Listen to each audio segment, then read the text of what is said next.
Crank it up and piss off the neighbors.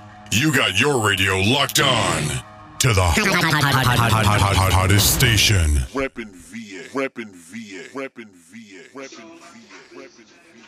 You're listening to REPNVA Radio. I'm about to go into my exclusive interview with Defakto. That's right, yeah, what up?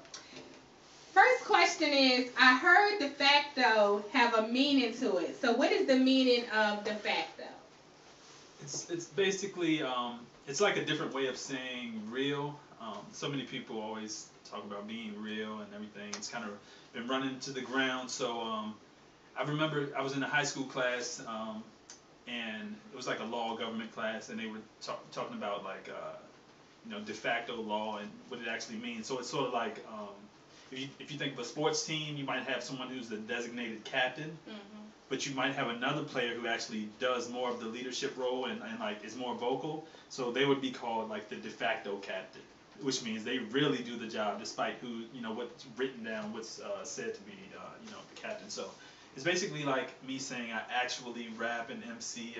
It's not a facade. It's for real, and it's something that stuck with me from way back when. So. Okay. At what point did you know rapping is what you wanted to do, and what drew you to rapping? I kind of was born with the love for the music. I didn't know right away that I wanted to be an artist. I actually was a late bloomer, and I kind of just enjoyed being a fan for a long time. But I mean, back in the day, the first concert I went to was Run DMC and the Beastie Boys. I mean, it doesn't get any more hip hop than that. And I was a little kid. I had the crazy cassette collection, and I used to record from the radio. The pause, stop, record, the whole thing. So I was always all about the music. Of course, hip hop was like our thing. My generation prior, they had the the funk, the soul, and all that, and I enjoyed that too. But I just loved hip hop. It was like. It was new, it was young, fresh, new, it was confrontational, it was controversial, it was just, it had all the elements that hadn't really been prevalent in that format prior, you know what I'm saying? So it was kind of funky and the energy of it, so I always loved the culture. And then I always wrote. I was a creative writer. I used to write stories, I used to draw. We actually used to draw, my videographer and I. Wow. And so it was a way to kind of fuse the creativity and be a part of the culture, But I didn't really jump out the window with it until much later. It was probably, late college before I actually got really serious. I used to freestyle battle and do that whole thing, but it was just a casual thing. And then I got serious because I was like, I looked around at who else was doing it, and I felt, the timing was right, and I kind of worked to the point where I was ready, so. Okay. What's the driving force behind your music? Good question. The driving force for me is to connect with people. I know this is gonna sound crazy, but like if I say this in a room full of artists and entertainers, they would probably run away from me. But I am really not a money-driven person.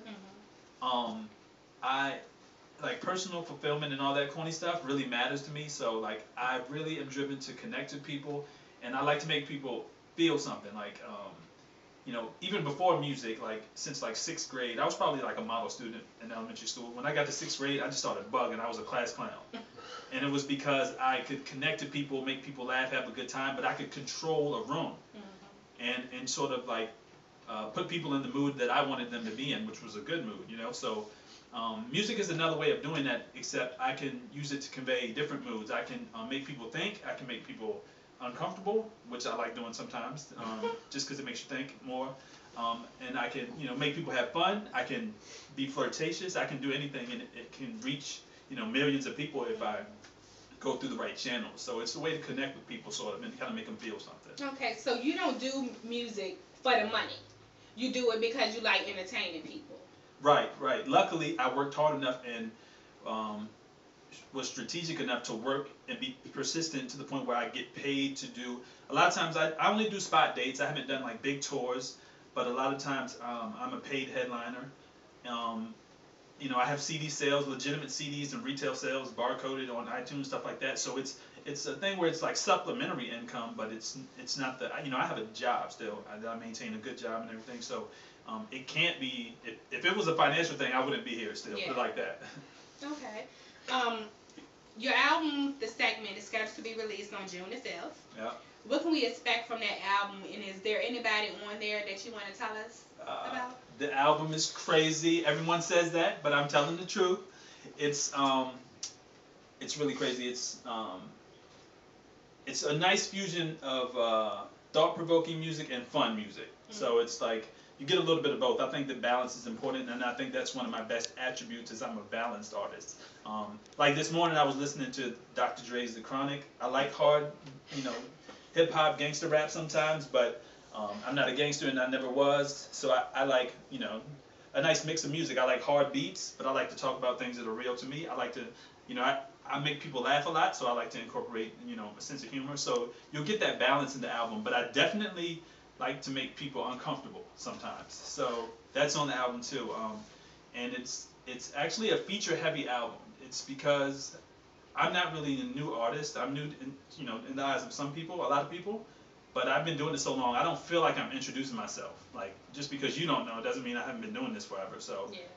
It's feature heavy, and a lot of times new albums, people don't like to have a lot of guests. But I have a lot of guests. I have Shy Stimuli from New York, Brooklyn. I have a Median from North Carolina, and he works with Foreign Exchange. I have Nerd Ferguson, who I've been working with forever. And I have another big pending feature that I can't say just yet, but it's a really big name and a notable person. As far as the production, I have Count Fifth, who's worked with Killer Priest, Copyright Game, a bunch of people. I have Thanos of Brotherhood. He's had a lot of major, pretty good placements. A lot of production from different people too. So it's a strong project. Should be indie hip hop album of the year in my opinion, but that's me. I'm biased. So. Okay. Why did you name it the segment? The whole point of that was, it started out, I got a beat CD from this guy. He had a lot of dope beats, but they were really like musical. It wasn't like traditional hip hop beats. And I was just going to do a whole project over those beats. It was like 10 joints, and I was going to call that the segment because it was like separate from the path of albums I had already planned out. And then it just kind of manifested into a full-length project, and I was going to add in other beats, other producers. And so it was sort of like a segment is obviously like going from point A to point B. So to me, this album is, from the start of me doing music to the pinnacle, which is where I am right now, or sort of at a peak. It's from, being a boy or a young man to an adult. It represents going from point A to point B in any fashion, sort of. Okay. Will you be doing any tours, trying to tell people about your album? I actually am definitely trying to do that. I do want to pick up the shows. I tend to do spot dates. Mm-hmm. Right now, the album comes out June 5th. The first show slated is slated for June 16th in Vienna, Northern Virginia, which is one of my favorite like home-based kind of venues to play. And I'll be double headlining there with Actual Proof from North Carolina. They're signed with Grammy Award-winning producer Ninth Wonder, so that's going to be pretty nice. And I actually just started talks with someone about potential tour dates for the late summer, early fall, in which case I'll be pushing the album at the same time too. So that's still in development, but definitely. That's what's up. Well, we're about to go into some more music with DJ Ron C, and when we come back, I'm going to go into part 2 of my interview with Defakto. The inappropriate questions.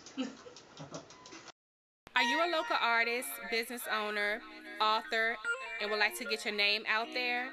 Contact me at info@REPNVA.com to be a guest on my show, REPNVA Radio. Okay, we are back. We're about to go into part 2 of my interview with Defakto. Yes, indeed. All right, tell me about Box and One. Okay, Box and One is a dope 4-man crew that I am a part of.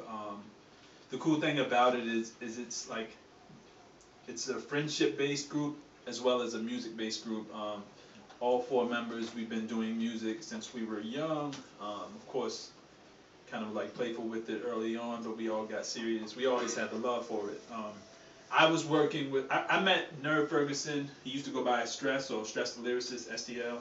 I met him when we were both pushing our music early on, kind of online, and when the web started getting really crazy and all that. And then I grew up with LR and Prince G. We all grew up together since we were little kids. We played basketball together around the neighborhood, everything like that, organized sports.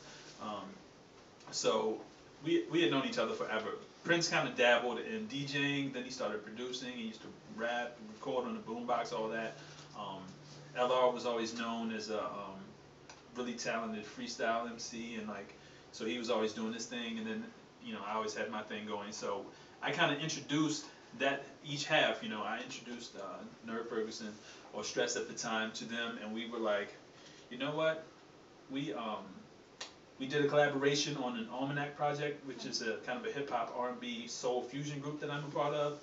And the energy was crazy. It was really natural. The chemistry was good. And we were just like joking around. LR and I one day we were like, man, we should just start a raw hip hop group, because Almanac was so R&B influenced and smoothed out, a lot of singing on it. And we were like, we just want to do something raw, And we were like, we should form a group, kind of jokingly. And then we gave it a go, and it took off. Okay. What do you think the biggest difference is with rappers today and rappers 10 years ago? Ooh. Well, for one thing, everything, of course, is so much more digital and viral now. Everything is web-based and web-driven. You have the direct plug into your fans through Facebook and Twitter, of course, and all of the web avenues. I actually have a song that I just released from the album. It's called Crack That Seal, and it's talking about how I used to love and still do love going to the record store to buy CDs. But the new generation, they don't even do that. They don't even have CDs. They don't have to get up and go anywhere. They click a button. So that's the main difference. It's a different different kind of market you're competing in. So as far as the music, the competitive nature and all that stuff, a lot of that stuff is actually the same. I think it's just the world we kind of live in. The technology moves forward, so we got to move with it. But what about the content? Content-wise, I think we got overwhelmed with just the day-to-day hardships, and now everyone just wants to kind of party and cut loose. So it's the balance isn't really there. So it seems like a lot of the music is less serious, and less kind of use the music as a tool to be an activist and kind of spread messages, and that was more prevalent in the mainstream music that was put out, even though it was a lot less. But we did have the Yo MTV Raps and things like that, Rap Cities and whatever.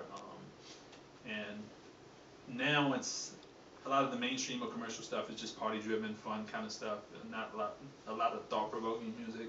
So I guess that's kind of the lane people feel like they have to be in order to to kind of pop or whatever. So.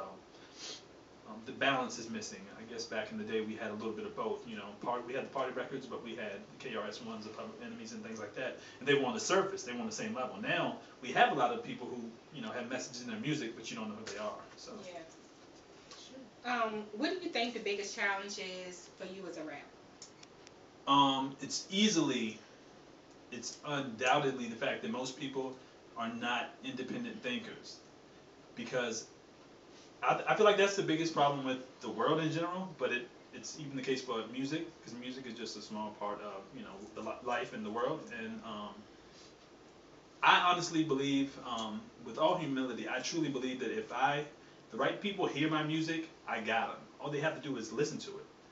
I believe in my music that much, but the problem is getting them to give it a chance, because most people aren't independent thinkers, so they need a cosign or a reason. Even if it doesn't make sense or is illogical, they need a reason to give it a listen. So I always tell people, if you take 2 CDs and they're the exact same thing, say it's some average to good music on it, same cover and everything, same group name, if you take it around and tell people, this is the new artist that Jay-Z or Lil Wayne signed or Rick Ross signed, and you let them hear it, they're going to give it better reviews than if you took that same CD and walked around and said, this is my neighbor. And that doesn't make any sense because it's the same music, but people need a cosign, because we can't think for ourselves. It's like we're sheep. So I have to. That's the market I'm living in, and unfortunately, without offending anybody, it's true. I have to overcome the fact that most people need a reason besides the music to listen to my music. Okay. You do a lot of stuff on social media, like YouTube. You have your videos and stuff up. Do you think that has helped you? Oh, definitely. Now I have pro grade videos, and I can plug them straight into into the web for the people to consume. Like, I don't have to go any certain avenue as far as labels or any kind of certain approvals. It's just a direct plug and play sort of for the people, and they can consume it at their own pace, their own will. So it's definitely helped me. The problem with that is that that's part of the oversaturation too, because just like all the good artists can do it, all the bad artists can do it. So you get flooded with a lot of music, and you have to weed out what's good and what's not. So things get messy, but I don't really worry about anybody else. Okay. Besides for music, is there anything else that you want to do? Without being corny, like, I just want to be a good dude. Like, I don't really have. I just want to kind of enjoy myself, do my thing. I have a good life, and I worked hard to get there. So. And things aren't perfect. They never were. I came from I have the same story, the hardship, the growing up in the hood thing. I wasn't crazy out there, but I overcame some circumstances to get where I am, and so I just like to enjoy myself. I'm kind of a free spirit. I like to travel. I guess if not music, that's the one thing that I would do more of, and I plan to do more of, is travel. But as far as like any particular career goals and this and that, I don't really have any. That's kind of the beauty of my life. I just kind of enjoy myself, kind of enjoy the now, and don't get too lost and caught up in like the 5 and 10 years from now stuff. Okay. Where would you like to travel to? Everywhere. I want to go everywhere once. I have a few stamps in my passport now. I plan to get 1 to 2 to 3 or 4 or 5 or 6, as many as I can get every year. Unfortunately, I'm not loaded to where I can travel like that, but I definitely want to just keep traveling. I haven't been to Europe. I want to go to the continent of Africa. I hear a lot about South Africa, so I want to go there. I want to go everywhere once. Obviously I won't be able to do that, but I'm going to try to get as close as I can. So. Okay. What would people be surprised to know about you? That is a really good question. Yeah, you should have previewed the question. Man. What would people be surprised to know about me? I think there's a huge misconception about my background, probably, because I don't, because the way I carry myself, maybe the way I talk, the fact that I have a job, I kind of dress kind of tame, somewhat conservative. Like, I guess people may think that I had it easy, or I come from a really comfortable background, but that's not really true. And I've seen it, not all, but I've seen a lot. I've been through a lot. I've been around a lot. So I think people might think that because I don't drink, I don't smoke, I never have, stuff like that. So people might think I come from like the Huxtable household, but I don't. I I grew up in the hood. I had friends who were out there. I had friends who were on the straight and narrow and all that, and I saw a lot when I was coming up. I'm comfortable pretty much in any environment. Of course, I'm not trying to be posted on the corner and all that craziness and that, but I never was into that. But I'm pretty comfortable, just in different spaces. I'm not really from, life wasn't a layup for me. I've seen a few things, so. Okay. What embarrassing song might I find on your iPod? Oh. Oh, I have some bogus music on my iTunes. Yesterday, I got this CD. Someone gave me some CDs because they know I collect CDs, sort of. I'm actually converting everything digital now, so it's easier to travel with. But one of the CDs they gave me, it was like a gym, like a fitness CD. It's like a white lady on the cover, like doing her exercise, and it was like a triple CD set, and I listened to it, and I'm actually ripping songs off of that, but it's like a cardio fitness mix CD of like people I've never heard. I have if you've ever seen the Wow gospel commercial, and it's like a stadium full of people, like acoustic, like having a crazy concert. I have that CD. Like, I have some really weird music. You know, it's 95% of my collection is hip hop, but the 5% you might find anything. Okay. Do you have any shows coming up that you want to give us dates for? Yes. I definitely would reiterate the June 16th show in Vienna. It's going to be crazy. Vienna is in Northern Virginia, Fairfax area, kind of Tyson's area. I go up there usually once, sometimes twice every year, and we tear it down. I even crowd surf there. Like, I've done that like a couple times, like jumping in the crowd. Like, we really, you know, tear it down. You jump in the crowd. Yes, I act a fool on stage. I love it. That's my home. So, like I said, we're gonna be tearing that down. It's me headlining along with Actual Proof, and their album came out this month, I believe it was. So it's only been out a few weeks, so the energy should be good, combining their wave, my movement, my fans and theirs. June 16th, 9:30, 10 o'clock, 9:30 I think, at Jam and Java in Vienna. Definitely come through. People from Richmond have already like booked hotels and like pre-ordered tickets. It's crazy. It's crazy. Wow. When your CD drop, well, your album, let me say that. How can people purchase it? It will be available both in digital and CD format. This is probably the last project that I'm going to do in CD format also. So it's bittersweet for me because I love CDs, but I got to move with the wave. And so it's going to be available in hard copy through retailers like CD Baby online, Best Buy, Indie.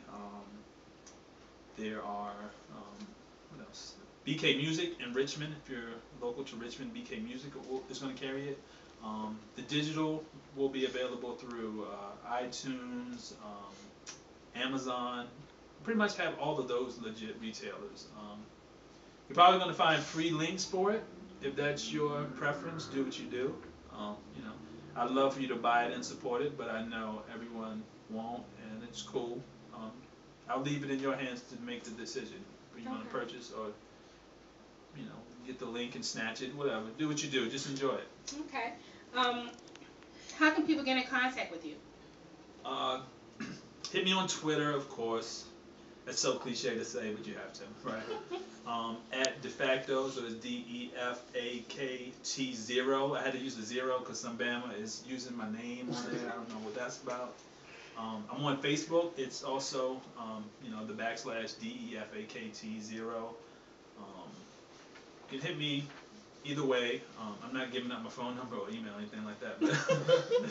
And then I have a website for the album. It's a really dope site that has everything pertaining to the album. It's going to have the backstories of all the songs, so I explain like how the song came about. There's a countdown up there that counts down the days, time, the days, months, weeks, minutes, and everything that counts down to the album release. It's real cool. It's called, it's at www.thesegmentbydefakto.com.